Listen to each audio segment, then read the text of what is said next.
Agora eu quero convidá-los a imaginarmos um pouquinho a situação em que estava Jó e a interferência aí da mulher de Jó. Qual é a imagem que você faz da mulher de Jó? Olha, durante muito tempo quando imaginava a mulher de Jó, eu a via até com um aspecto meio de bruxa. Que mulher terrível esta. Ela proferiu palavras aqui certamente inspiradas por Satanás, e isso é verdade. O pobre coitado já havia perdido todos os seus filhos. Imagina o sofrimento. Um pai perder 10 filhos de uma só vez, toda a sua fazenda, lançado na mais profunda miséria. E agora, para piorar a situação, acometido de uma enfermidade terrível. Alguns tentam identificar essa enfermidade com o fogo selvagem, com algum tipo de elefantise, enfim, existem várias tentativas, mas não importa, algo terrível que o incomodava tremendamente, cheirava mal. Ele estava lá no lixão da cidade, se coçando com cacos de telha, cacos. E agora, para completar, chega a mulher dele e diz isso: ainda conservas a tua integridade? Amaldiçoa a Deus e morre. Quem queria ter uma mulher dessa para se casar, hein? De fato, ela foi aqui nesse momento usada por Satanás, para, quem sabe, aumentar a dor de Jó e levá-lo a praguejar. E então Satanás seria vitorioso. Mas olha, eu queria convidar você agora a olhar para a mulher de Jó com olhos diferentes. Vamos analisar algumas coisinhas aqui que estão, algumas explícitas e outras implícitas no texto. A gente fala muito sobre o sofrimento de Jó, não? Mas você já parou para pensar que os 10 filhos de Jó também eram filhos dela? Você já parou para pensar que o sofrimento de uma mãe com a perda dos filhos provavelmente é maior do que o do pai? O instinto materno a faz sofrer de forma muito mais profunda. Você já parou para pensar que toda a fazenda que Jó perdeu, o seu gado e tudo mais, também eram dela? Você já parou para pensar a respeito da intensidade do sofrimento que ela também estava passando? Aliás, a perda da fazenda e dos bens todos, pela natureza feminina, é possível que ela estivesse mais perturbada ainda do que ele. Porque para a mulher, essa sensação de segurança, de estabilidade, é mais importante do que para o homem. Assim que nós imaginamos a mulher de Jó, muitas vezes, como uma pessoa que estivesse neutra na história e de repente aparece na cena, como alguém que vai fazer uma visitinha de longe lá para Jó, que está lá no meio do lixão da cidade, digamos assim, se coçando, mal cheirando, e de longe ela dá um grito assim: olha, amaldiçoa teu, ainda conservas a tua integridade? Olha, ela já começa fazendo uma pergunta, o livro das perguntas. Ainda conservas a tua integridade? Olha, amaldiçoa teu Deus e morre. Virou as costas e foi embora. Aí a gente pensa, ela estava interessada em começar outra vida. Mas não é nada disso. Ela estava também sofrendo profundamente, ela estava angustiada. Ela estava com o seu coração partido. Quando ela diz essas palavras, ela não estava dizendo com um sentimento egoísta de se ver livre do seu marido, quem sabe, para recomeçar a sua vida. Lembre-se que na época, no período patriarcal, e mesmo posteriormente, naquela cultura, uma mulher viúva e sem filhos estaria perdida. Se Jó morresse, a condição dela seria muito pior do que naquele exato momento. Então, quando ela diz assim a Jó, amaldiçoa teu Deus e morre, não é uma declaração egoísta para se ver livre. Pelo contrário, se Jó morresse, a condição dela seria ainda pior. E talvez por isso Jó responde assim: falas como uma doida, como quem diz assim, você não percebe quais serão as consequências de eu morrer? Vai ficar pior ainda para você, você fala como uma doida. Outra coisa, ela não tinha nada de doida. O texto bíblico não insinua isso. A própria expressão de Jó, falas como uma doida, era algo que ao próprio Jó lhe surpreendia a atitude da sua esposa. Se não fosse, quem sabe ele diria assim, lá vem você de novo, né? Mas não, falas como uma doida, como quem diz assim, normalmente não é essa a sua atitude. Uma mulher leal, membro de uma família dedicada a Deus, recebendo a influência de um homem de Deus, muitas virtudes certamente ela teria. E que é mais uma evidência disso? Lá no fim da história, Quando Jó é abençoado por Deus e recebe em dobro tudo o que havia perdido, Deus restabelece a Jó a sua plena felicidade em dobro. Sua fazenda é devolvida em dobro, seu gado é devolvido em dobro. Lhe nascem mais 10 filhos, e aí a gente fala que é em dobro também. Foram 10, mas aí na ressurreição ele terá os primeiros 10, serão 20. Deus agora dá um pacote de bênção para Jó. E nesse pacote, você percebe que a esposa é a mesma? A esposa de Jó faz parte do pacote de bênçãos de Deus para a vida dele. Uma mulher que era uma bênção na vida dele. Agora, é inegável que por um momento ela falou como qualquer doida, nas próprias palavras de Jó. Ainda conservas a tua integridade? Amaldiçoa a Deus e morre. E eu quero dizer mais, ela não falou isso de longe. Olha, Jó, amaldiçoa a Deus e morre. Não. Nos momentos mais difíceis da vida de Jó, ela estava do ladinho dele. Quer a prova bíblica disso? Se você está com a sua Bíblia aberta, vamos lá para o capítulo 19. Capítulo 19. Um discurso de Jó.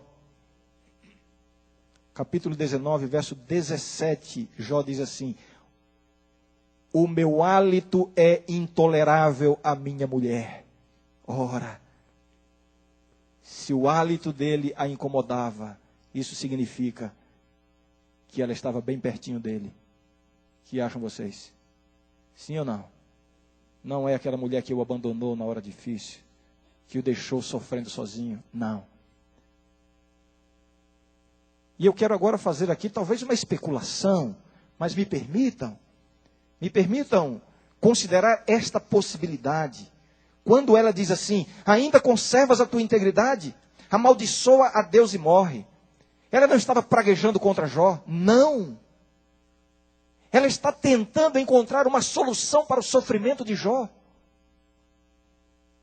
Quando Jó perde, enfim, recebe todas essas coisas terríveis em sua vida, os amigos de Jó, a mulher de Jó, todos percebem que Deus rompeu o seu relacionamento com Jó. Essa é a interpretação. Todos olhavam para Jó e pensavam assim, o amigo de Jó o abandonou. Deus, o amigo de Jó, sempre foi muito amigo, mas agora Jó está abandonado pelo seu grande amigo. Os amigos de Jó, quando perceberam que houve uma separação nesse relacionamento entre Deus e Jó, eles se posicionaram contra Jó ao lado de Deus e tentaram culpar Jó.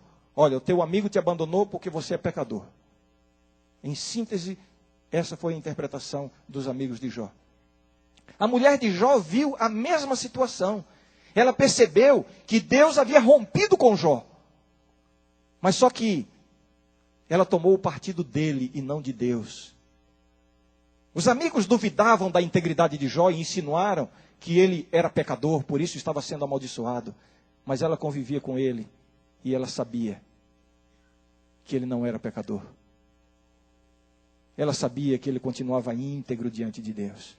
E aí, ela prefere ficar do lado dele e não do lado de Deus.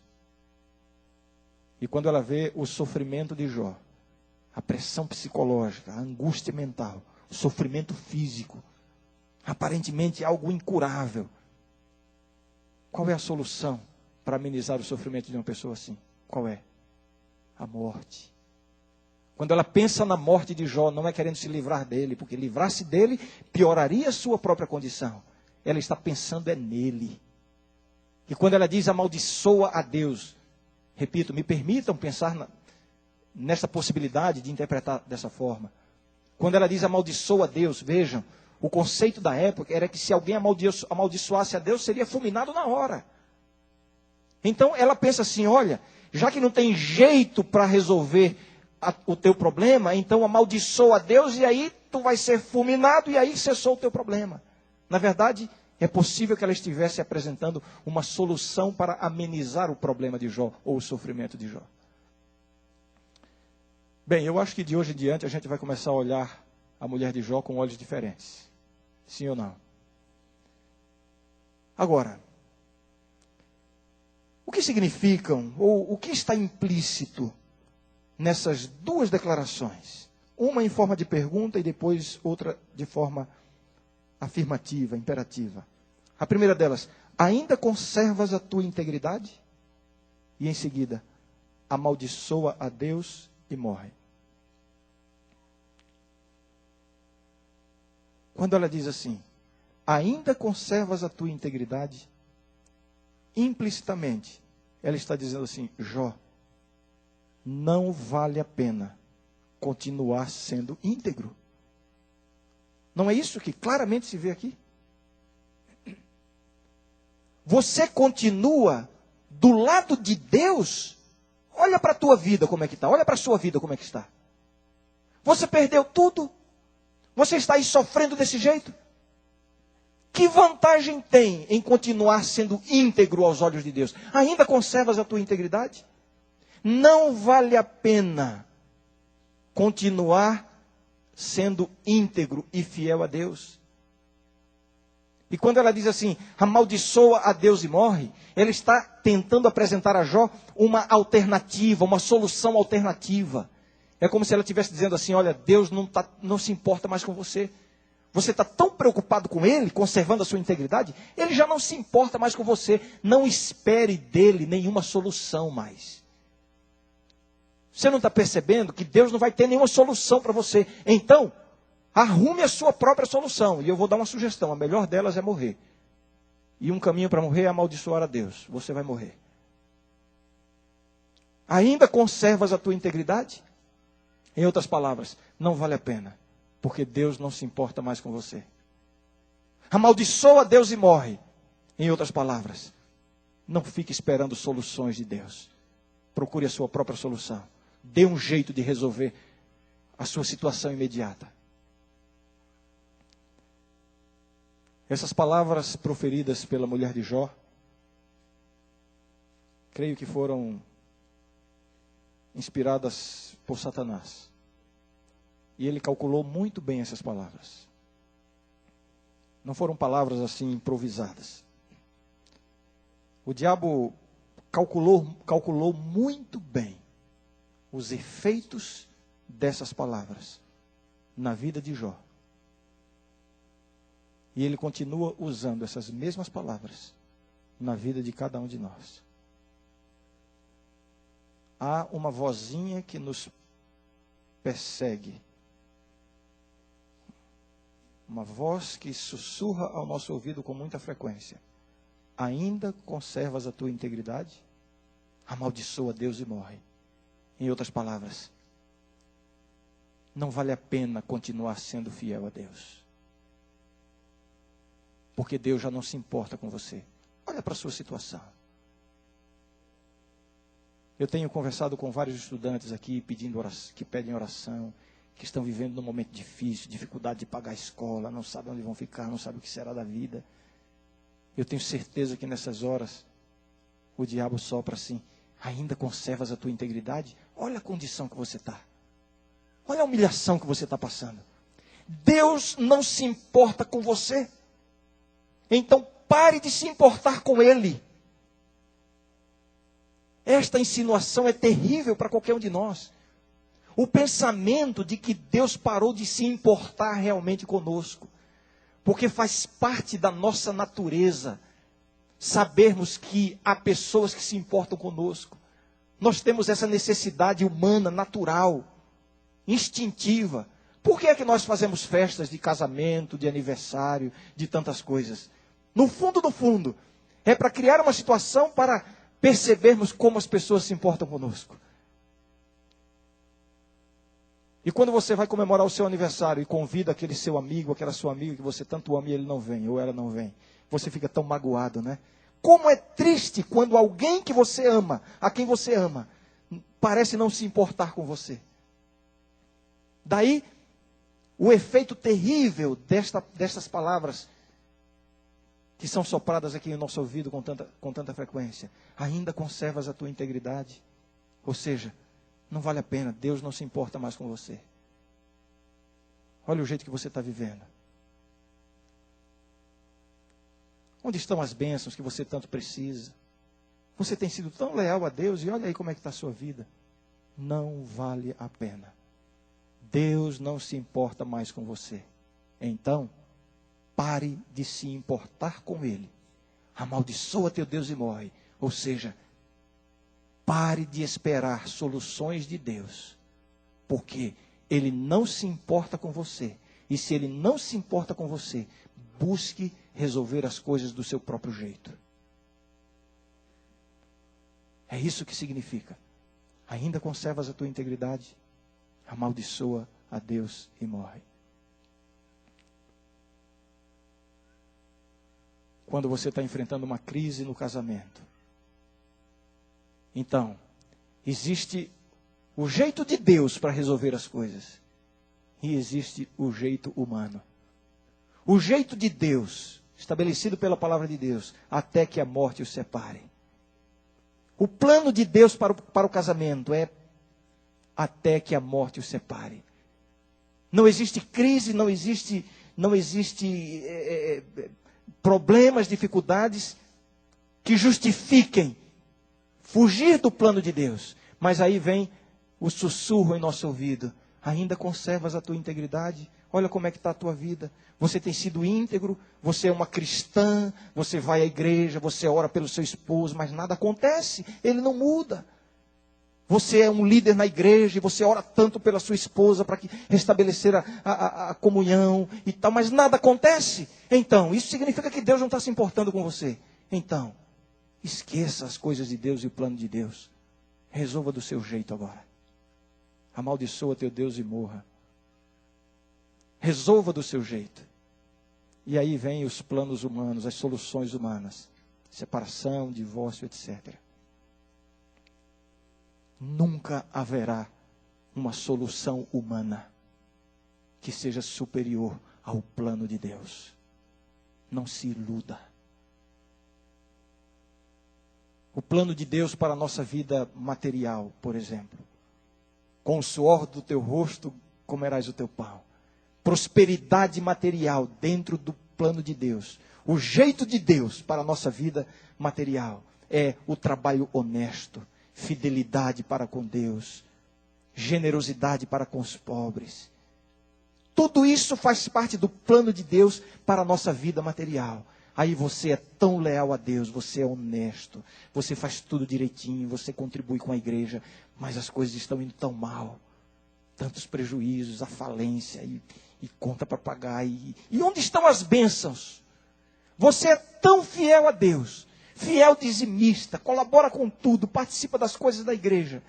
Faz questão de ser honesto em suas transações comerciais, em ser um trabalhador diligente, disciplinado, responsável. Você faz tudo conforme você entende que a palavra de Deus prescreve. Mas apesar disso, as coisas estão indo de mal a pior. Aí vem as palavras da mulher de Jó. Ainda conservas a tua integridade? Ou seja, você não está vendo que não vale a pena continuar seguindo o plano de Deus? Amaldiçoa a Deus e morre. Em outras palavras, comece a resolver do seu jeito agora. Não fique esperando soluções de Deus. Resolva do seu jeito. O jeito de Deus não é suficiente. Então agora procure o jeito humano. O jeito humano, aí vem as coisinhas, né? Já não dá para ser plenamente honesto. Já não dá para ser tão correto nas coisas. A mentira já tem que ter um lugarzinho nas transações comerciais. E a declaração de imposto de renda, se você põe uma coisinha ali, outra ali, nunca ninguém vai descobrir, não vai ser pego no pente fino de jeito nenhum, e você vai ter algumas vantagens. Olha, já que o jeito de Deus não está resolvendo, então resolva do seu jeito. Ainda conservas a tua integridade? Não vale a pena. Deus não está se importando com você. Então, amaldiçoa Deus e morre. Ou seja, resolva do seu jeito. Resolva do seu jeito. Existe uma declaração no Espírito de Profecia, em que ela diz assim: Deus precisa de homens de negócios para provar que os princípios do céu são superiores aos princípios da terra. Tem que ser pelo jeito de Deus. integridade absoluta, honestidade a toda prova, veracidade mesmo quando dá prejuízo. Cada vírgula, cada centavo, cada declaração, tudo de acordo com o plano de Deus. Você pode ter certeza de uma coisa: quando você busca o jeito humano para resolver as coisas da vida, você poderá até ter algumas vantagens momentâneas e circunstanciais. Mas você não pode esquecer das palavras de Jesus, quando ele diz assim: de que adianta você ganhar o mundo inteiro e perder a sua alma? De que adianta? Não faz sentido. O jeito de Deus sempre será superior ao jeito humano. Isso em todos os aspectos da nossa vida. A sexualidade humana, que bênção que Deus deixou para nós desfrutarmos, não somente visando a procriação, mas visando o prazer, visando a plenitude da vida. Mas aí você está aí casado e você começa a avaliar a sua vida nesse aspecto e você percebe que não há plenitude, não há satisfação. E você ora a Deus para que o seu marido ou que sua mulher que faça, ou que mude de atitude, ou que seja isso ou aquilo, mas não há satisfação, não há plenitude. E você percebe que a vida está passando. E você olha para o que o mundo apresenta aí na televisão, no cinema. Quantas coisas extraordinárias nesta área da vida podem ser desfrutadas, mas você está tão longe de viver isso. E a vida está passando. Os anos estão passando. Olha, daqui a pouco vai passar a possibilidade de você viver plenamente nesse aspecto. E você se dedica a Deus, você é fiel, você é leal, é fiel à sua esposa, é fiel ao seu esposo. Mas onde está a bênção da plenitude nesse aspecto da sua vida? Aí vem as palavras da mulher de Jó. Ainda conservas a tua integridade? Você é tão fiel, você é tão correto, tão correta. Mas você não está vendo que não vem bênção, que você está passando pela vida e não vai desfrutar do que a vida oferece nesse aspecto, desta bênção de Deus? Olha, parece que Deus não está se importando muito com você. Então quer saber de uma coisa? Amaldiçoa Deus e morre. Em outras palavras, vá viver a vida antes que os anos passem depressa demais. Se pelo jeito de Deus não vem solução, então procure pelo seu jeito. Vá buscar a satisfação fora do plano de Deus. Que tragédia, não? Que tragédia, que desastres têm acontecido mesmo em nosso meio. Por causa da infidelidade conjugal, separação e tantas coisas. Não existe um jeito humano que possa ser melhor do que o jeito de Deus. Você é solteiro, você é solteira e você tem sonhos para a sua vida de casado, de casada, e você, quem sabe, veio aqui para o colégio. Você orou tanto a Deus: Senhor, o príncipe encantado, Senhor, a minha princesa. E alguns até estabelecem sinais: olha, Senhor, é aquela primeira que quando eu entrar no refeitório, que estiver vestida assim. Tá? Eu conheço algumas histórias assim. E a Bíblia diz, né? Não vos porás em julgo desigual com os infiéis. Você não quer isso. Seu plano é encontrar a felicidade dentro dos planos de Deus. E você está orando. O Espírito de Profecia diz que a gente deve orar 4 vezes mais, né? Quando a gente pensa em casamento e tal. Não me lembro se é 2 ou 4, acho que é 4. Mas ainda é pouco, viu? Na dúvida, ore 8 vezes mais. E você ora tanto, você quer seguir o plano de Deus, mas o tempo está passando, seu período está terminando, e nada. Cadê a bênção? Cadê a resposta de Deus? Onde está o plano de Deus para a minha vida? Ah, será que Deus quer que eu fique solteiro ou solteira para o resto da vida? Não, eu acho que não, porque eu não vou ser feliz. E cadê o plano de Deus? Aí vem as palavras da mulher de Jó. ainda conservas a tua integridade? Em outras palavras, cadê a bênção? Deus não está mais se importando com você. Se Deus estivesse preocupado com esse aspecto da sua vida, alguma coisa já teria acontecido, mas até agora nada. Deus já não se importa mais com você. Então, pare de se importar com Deus. Amaldiçoa Deus e morre. Esta é a solução. Não fique esperando uma solução vinda de Deus, porque se Ele não se importa com você, Ele não vai dar uma solução que vai lhe satisfazer. Então, comece a procurar suas próprias soluções. E aí começam a aparecer possibilidades que você sabe que não estão nos planos de Deus. Mas você pensa assim, eu não estou tendo escolha. Deus vai entender. Nenhum jeito humano será melhor do que o jeito de Deus. Não existe nada que o mundo possa oferecer que seja diferente dos planos de Deus, que vá completar a sua vida, que vá lhe trazer a real felicidade. Apegue-se ao plano de Deus. Eu quero terminar sugerindo a cada um aqui que cada vez que essa voz vier assim, dizendo, ainda conservas a tua integridade, olha, não vale a pena ser íntegro, não vale a pena continuar tão certinho nos caminhos, não vale a pena, ainda conservas a tua integridade. Busca outras soluções, as soluções de Deus não estão resolvendo a tua situação. Na sua vida familiar, na sua vida material, na sua vida profissional, na sua vida social.